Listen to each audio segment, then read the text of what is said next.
এই মুহূর্তে বাংলাদেশের দুইটা স্মার্টফোনকে বলা যেতে পারে জাতীয় স্মার্টফোন। এক হচ্ছে রেডমি টার্বো 4 প্রো আর একটা হচ্ছে অনার 200। এই দুটো ডিভাইস বাংলাদেশ মার্কেটে প্রচুর চলছে, বাট রাইট নাও আমি হাতে ধরে আছি রেডমি টার্বো 4 প্রোর successor Redmi Turbo 5 and 5 max. ম্যাক্সের সাইজও একটু বড় এবং ম্যাক্সের কালারটাও কিন্তু বেশ ইউনিক, বেশ বোল্ড, অনেকটা আইফোন 17 প্রো ম্যাক্সের মতোই লাগছে। হ্যাঁ, ওইটার থেকে এইটা আরেকটু ডিপ আর কি, এই যা। বাট স্মার্টফোনগুলো হাতে ধরে বেশ সলিড টাইপের একটা ফিল পাবেন আপনারা। এই ডিভাইসের একটা ছোট্ট শর্টস আনবক্সিং আমি দিয়েছিলাম কয়েকদিন আগে, বাট আজকে আপনারা ওভারভিউ পেতে যাচ্ছেন এর। এই ফোনগুলো বাংলাদেশ মার্কেটে সবার আগে নিয়ে আসছিল SMS গ্যাজেটস, তাদের কাছে আপনারা অ্যাভেলেবল পেয়ে যাবেন। ওদের সাথে একটু যোগাযোগ রাখতে পারেন। এখন তো ঢাকার বাইরেও অনেক জেলাতে ওদের শপ রয়েছে, তাছাড়া ঢাকার ভিতরে Jamuna future park and Bashundhara সিটিতেও শপ রয়েছে। বাট আমি বলবো ওদের ওয়েবসাইট থেকে একটু কারেন্ট প্রাইসটা দেখবেন, কারণ এগুলো মার্কেটে মাত্রই আসছে, এখন স্টেবল প্রাইস না। আপনারা কেনার আগে বা আমি যদি ভিডিওতে একটা কিছু এখন বলি, ওটা বলে লাভ নেই। এটার যে চাইনিজ প্রাইস সেগুলো হয়তো আমরা জানি, কিন্তু আপনারা একটু আমার ভিডিও ডেসক্রিপশন ফলো করেন, প্লাস ওদের সাথে একটু কন্ট্যাক্ট করে নেবেন যে আসলে কারেন্টলি প্রাইসটা কেমন রয়েছে। দেখুন, এই এক ভিডিওতে দুইটা ডিভাইস নিয়ে আমরা কথা বলবো, সুতরাং সাইড বাই সাইড হয়তো একসাথে অনেক কিছুই বলতে হবে। ফার্স্ট অফ অল, দুইটা ফোনের ক্ষেত্রে আমরা দেখতে পাই IP68 অ্যান্ড 69 এর রেটিং রয়েছে। তো স্প্ল্যাশ প্রুফ, পানি টেনে ঢোকার পসিবিলিটি খুবই কম, আপনারা চাইলে টুকটাক ভিজাতে পারবেন। এখনকার ফোনগুলোতে আমরা এই বিষয়গুলো মোটামুটি দেখতেই পাই। ডিজাইনের দিক থেকে সিমিলারিটিস লক্ষ্য করবেন, যদিও এইটার ক্যামেরা ম্যাক্সের ক্যামেরা মোটামুটি দুইটা লেন্সকে একটা হাউজিংয়ের মধ্যে রেখেছে, আর এইটার হাউজিংগুলো টোটালি আলাদা করে দেওয়া হয়েছে, দুইটা সেপারেট রয়েছে। দুইটা স্মার্টফোনের এই বডি ফ্রেম অ্যালয় দিয়ে তৈরি। এইটা হাতে ধরে হয়তো অনেকের কাছে বেশ কমফোর্টেবল লাগতে পারে, 5টা এটার সাইজটা একটু ছোট রয়েছে, অন্যদিকে ম্যাক্সটা একটু ভারী, একটু বড়। তবে থিকনেস দুটোর ক্ষেত্রে আমরা সেম দেখছি। ডিজাইনটা তো টোটালি সাবজেক্টিভ একটা ব্যাপার থাকে, আপনাদের কাছে কোনটার ডিজাইন বেশি ভালো লেগেছে অবশ্যই কমেন্ট করে কিন্তু জানাবেন। আর হ্যাঁ, সামনের দিকটাতে আসলে দুইটা স্মার্টফোনেরই ফ্রন্ট প্যানেলটা আমরা পাই একদমই ফ্ল্যাট, তবে ডিসপ্লে একেবারে সিমেট্রিক্যাল এবং চিন বেজেল যথেষ্ট ন্যারো। দামি ফোনগুলোর মতোই মনে হয়, হঠাৎ করে সামনে থেকে দেখতে গেলে কিন্তু বেশ দামি টাইপের একটা ফিল আসে, বা ফ্ল্যাগশিপ ফোনের মতো একটা ফিল আসে। আমরা টার্বো 5 ম্যাক্সের ডিসপ্লেটার সাইজ পেয়েছি 6.83 ইঞ্চ, তো বুঝতেই পারছেন এটা বেশ লম্বাটা একটা ডিভাইস। এদিকে টার্বো 5 এর ডিসপ্লে সাইজ 6.59 ইঞ্চ। দুটোর ক্ষেত্রে আমরা অ্যামোলেড প্যানেল দেখছি, 120 হার্টজ হাই রিফ্রেশ রেট রয়েছে এবং দুইটা স্মার্টফোনেই 3500 নিটস পর্যন্ত পিক ব্রাইটনেস দিতে পারে। নাম্বার গেমের কথা যদি বলি তাহলে এটা অনেকটা কম মনে হতে পারে, কারণ এখন তো আমরা 6000 নিটস পিক ব্রাইটনেস দেখতে পাই অ্যাভেলেবল। তো সেই জায়গায় এটা কম মনে হলো। ইনডোর আউটডোর বোথ জায়গাতেই আমরা কিন্তু একদম ব্রাইটনেস ঠিকঠাক পেয়েছি, তাতে করে কোনো সমস্যা আমাদের পড়তে হয়নি। 3840 hertz high PWM dimming support করছে ডিসপ্লেতে, HDR10+ এর সাপোর্ট রয়েছে এবং ওয়াইডভাইন L1 এর সাপোর্ট অবশ্যই রয়েছে। আর এই ডিসপ্লেগুলো খুবই স্মুথ, খুবই কালারফুল, একেবারে একুরেট কালার এগুলোকে বলা যাবে না, তবে টুইকটেড কালার, একটু ভাইব্রেন্টের দিকে থাকে। মাল্টিমিডিয়া কনজাম্পশন, ভিডিও টিডিও দেখা, সে সমস্ত কাজে বেশ ভালো লাগবে। তাছাড়াও আপনারা গেমিং টাইমেও বেশ মজা পাবেন ডিসপ্লে থেকে। আর ডিসপ্লের টপ সেন্টারে 5 হোল কাট আউট রয়েছে। এটার সাইজটা অনেক বেশি বড় না এবং ভালোই লাগছে, ঠিকঠাকই আছে বলা যায়। আমাদের কাছে এই স্মার্টফোন 3-4 দিনের মতো আছে, তাতে করে আমরা এখন পর্যন্ত ডিসপ্লেতে কোনো ধরনের ইস্যু আসলে ফেস করিনি, সবকিছু ঠিকঠাকই লাগছে। টাচ রেসপন্স এবং হাই রিফ্রেশ রেটের ব্যাপারটাও ঠিকই আছে বলে মনে হয়েছে। দুইটা স্মার্টফোনই রান করছে out of the box HyperOS 3 based on Android 16 এবং বড় ভাই SoC হিসেবে রয়েছে MediaTek Dimensity 9500S, যথেষ্ট পাওয়ারফুল একটা SoC কাগজে কলমের দিক থেকে। আর এদিকে 5 এ রয়েছে MediaTek Dimensity 8500 Ultra। দুটোর ক্ষেত্রে আমরা প্রিভিয়াস জেনারেশন থেকে কিছুটা স্লাইডলি আপগ্রেড লক্ষ্য করবো, বাট ম্যাক্সের ক্ষেত্রে আপনার কাছে মনে হতে পারে আমি তো স্ন্যাপড্রাগন থেকে এখানে আসতে চাচ্ছিলাম না। এখন এই ব্যাপারটা মনে হতেই পারে, কারণ প্রিভিয়াস জেনারেশনে আমরা স্ন্যাপড্রাগন দেখেছি, যে কারণে ওইটার একটা চাহিদা অন্যরকম ছিল। হয়তো মিডিয়াটেকে আসার ফলে এই জায়গাটা কিছুটা হলে হারাতে পারে, তবে মিডিয়াটেকের এই SoCটা কিন্তু অনেক পাওয়ারফুল একটা SoC, যেটা একেবারে স্ন্যাপড্রাগন সর্বোচ্চ ফ্ল্যাগশিপের সাথেই কম্পেয়ারেবল। কিছু জায়গায় হয়তো পিছিয়ে পড়বে, লাইক এইটার স্ট্যাবিলিটি বা লং রানে গিয়ে কেমন পারফরমেন্স করবে, বা পিক পারফরমেন্সে গিয়ে একদম সর্বোচ্চটা ওইভাবে স্ট্যাবলভাবে ডেলিভার করতে পারছে কিনা, এইরকম কিছু বিষয় নিয়ে হয়তো অনেকের সন্দেহ থাকতে পারে।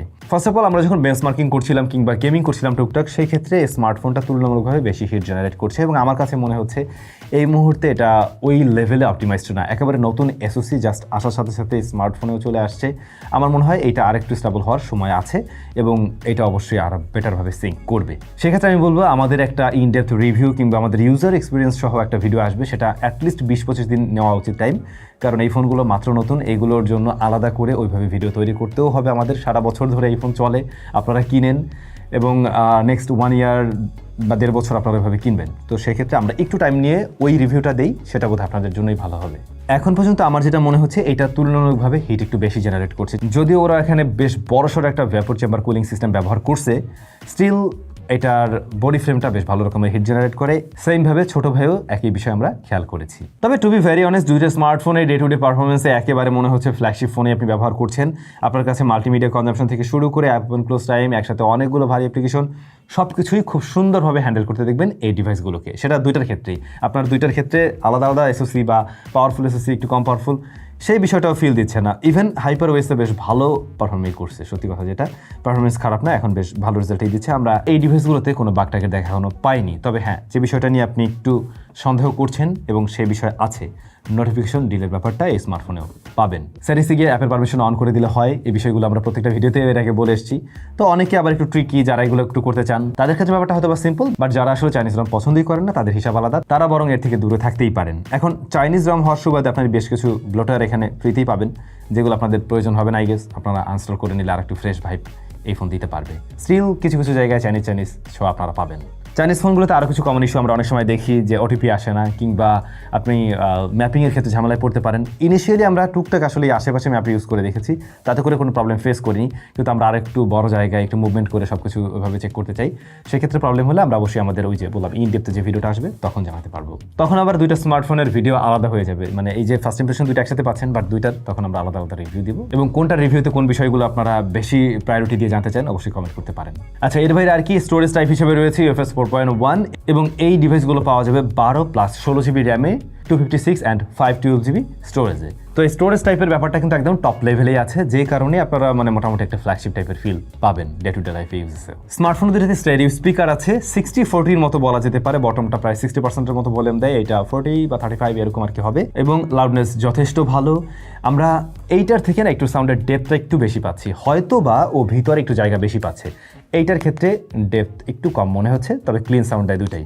বাট একটা জিনিস কি, এই যে আমি জানি না আপনি সাউন্ডটা পাচ্ছেন কিনা, রিয়ার প্যানেল থেকে না মানে একটা ফাঁকা ফাঁকা মানে বিষয় আর কি ফিল পাওয়া যায়, যে জিনিসটা একটু চিপ ফিল দিচ্ছে, যে জিনিসটা এইটার ক্ষেত্রে আবার একটু কম রয়েছে। কিন্তু এখন দুইটার রিয়ারেই কিন্তু এইগুলো প্লাস্টিকে তৈরি, গ্লাসের মতো লাগলেও এগুলো কিন্তু আসলে প্লাস্টিকই, বাট এটার ক্ষেত্রে একটু বেশি ফাঁপা ফাঁপা টাইপের লাগছে। এই জিনিসটা আর কি যায় না, মেটাল ফ্রেম সব কিছু একটু প্রিমিয়াম, বাট একটু সস্তা টাইপের ফিল দিতেছে আর কি। আপনারা খুব ভালো করে জানেন এই ডিভাইসগুলো একেবারেই পারফরমেন্স সেন্ট্রিক ডিভাইস, এবং যারা পারফরমেন্স লাভার রয়েছে মোস্টলি তারাই এই ধরনের ডিভাইসগুলো কিনে থাকে। গেমিং করবে, উড়াধুরা একসাথে অনেকগুলো অ্যাপ ব্যবহার করবে, কিংবা কেউ আবার ওই কী বলে ক্যাপকাট ব্যবহার করবে ভিডিও এডিটিংয়ের জন্য। তাদের ক্ষেত্রে ভাই এর পারফরমেন্স ঠিক থাকবে, একটু শিওর থাকতে পারেন। বাট ক্যামেরাতে এসে এগুলো খুব একটা যাচ্ছই রেজাল্ট দেয় না, আপনারা জানেন। দুইটা স্মার্টফোনের রিয়ারেই 50 মেগাপিক্সেলের মেইন শুটার এবং আলট্রাওয়াইড 8 মেগাপিক্সেলের রয়েছে। ফ্রন্ট ফেসিং ক্যামেরায় আমরা দেখতে পাই 20 মেগাপিক্সেলের শুটার রয়েছে। তবে মেইন ক্যামেরা দুইটার লেন্স আলাদা, মানে সেন্সর আলাদা। তো এই ক্ষেত্রেও কিছু তারতম্য লক্ষ্য করবেন। একই সাথে দুইটার প্রসেসর যেহেতু আলাদা, প্রসেসিং আলাদা, সেই জায়গা থেকেও তফাৎ লক্ষ্য করবেন, দামও তো আলাদা, তাই না? এখন 5 ম্যাক্স যেটা, এই স্মার্টফোনটা তুলনামূলকভাবে ডিটেল একটু বেশি দিতে পারছে এবং ছবির ওভারঅল প্রসেসিং আপনার কাছে বেটার মনে হবে। দুইটা স্মার্টফোন একদম ওভার স্যাচুরেটেড খুব কালারফুল টাইপের ওইভাবে ছবি দিচ্ছে না, প্রায় ন্যাচারাল একটা টোনেই দিচ্ছে, কিন্তু ডায়নামিক রেঞ্জ হ্যান্ডেল দুইটার ক্ষেত্রেই আমার ততটা ওয়াইডার মনে হয় নাই আসলে। এবং ছবি দেখেও আপনারা বুঝতে পারবেন এই স্মার্টফোনের বাকি যে স্পেক রয়েছে সেই তুলনায় ক্যামেরাতে আসলে কস্ট কাটিং করা হয়েছে বা আরও ইমপ্রুভড ক্যামেরার প্রয়োজন ছিল। ডেলাইট কন্ডিশনে ম্যাক্সিমাম টাইমে আপনারা ইউজেবল ছবি পেলেও লো লাইটে কিন্তু বেশ ভালো রকমের স্ট্রাগল করে এবং নয়েজ গ্রেনের দেখাও পাওয়া যায়। তাছাড়া এগুলো কাট করতে গিয়ে আবার অনেক সময় বেশ কিছুটা সফটও করে ফেলে। এছাড়া আলট্রাওয়াইড শুটার আমার কাছে একেবারে বেসিক মনে হয়েছে, অ্যারাউন্ড 30K প্রাইস পয়েন্টের স্মার্টফোনের মতোই মনে হয়েছে। এইটাতে ইমপ্রুভমেন্টের তো সুযোগ ছিল, আইদার টেলিফটো থাকলে তো আরও বেশি জোস হইতে পারতো। ফ্রন্ট ফেসিং ক্যামেরা আপনাদের কাছে কেমন লাগলো কমেন্ট করে জানাবেন, কোনটার বেশি ভালো লাগছে সেটাও কমেন্ট করে জানাবেন। দুইটা স্মার্টফোনের রিয়ার ক্যামেরা ভিডিও শুট করতে পারে 4K 60 FPS এ, ওয়াইএস EIS কাজ করে, স্টেবিলিটি ভালো। তবে ভিডিওর ক্ষেত্রে এর চাইতে বেটার স্মার্টফোন আপনারা এক্সিস্ট করতে দেখবেন মোটামুটি অ্যারাউন্ড 40K বা 40K প্লাস প্রাইস পয়েন্টে। যাই হোক, এই স্মার্টফোনগুলো দিয়ে আমরা একটু আউটডোরেও বিভিন্ন জায়গায় গিয়ে ছবি তোলার ভাবে ট্রাই করব, এমনকি একটু ট্যুরে যাওয়ার প্ল্যান আছে, তো আমরা ওরকম জায়গায় নেওয়ার ট্রাই করবো। সেক্ষেত্রে আরও বেটারভাবে বোঝা যাবে এই স্মার্টফোনগুলোর ক্যামেরার আসলে কী অবস্থা, মানে অ্যাটলিস্ট চলনসই রেজাল্ট হলেও তো চলে। আর ততদিনে দেখবেন যে ওরা আবার কিছু আপডেট দিয়ে কিছু বিষয় ফিক্স করে ফেলবে, এটাও শিওর। তবে ভাই একটা কথা আছে, এর আগে স্মার্টফোন আসতে অনেক উড়াধুরা দাম থাকতো, এরপর দাম কমতো, বাট এখনকার সিনারিও যে কী হবে বোঝা মুশকিল। মানে এই সেম কোম্পানি এই সেম ফোনটা এখন যে দামে লঞ্চ করছে, পরবর্তী শিপমেন্টে গিয়ে দাম না জানি বাড়াই দেয়, তো সেক্ষেত্রে আবার বাংলাদেশেও দাম বাড়বে তখন, ওরকম কিছু না হলেই হলো আর কি।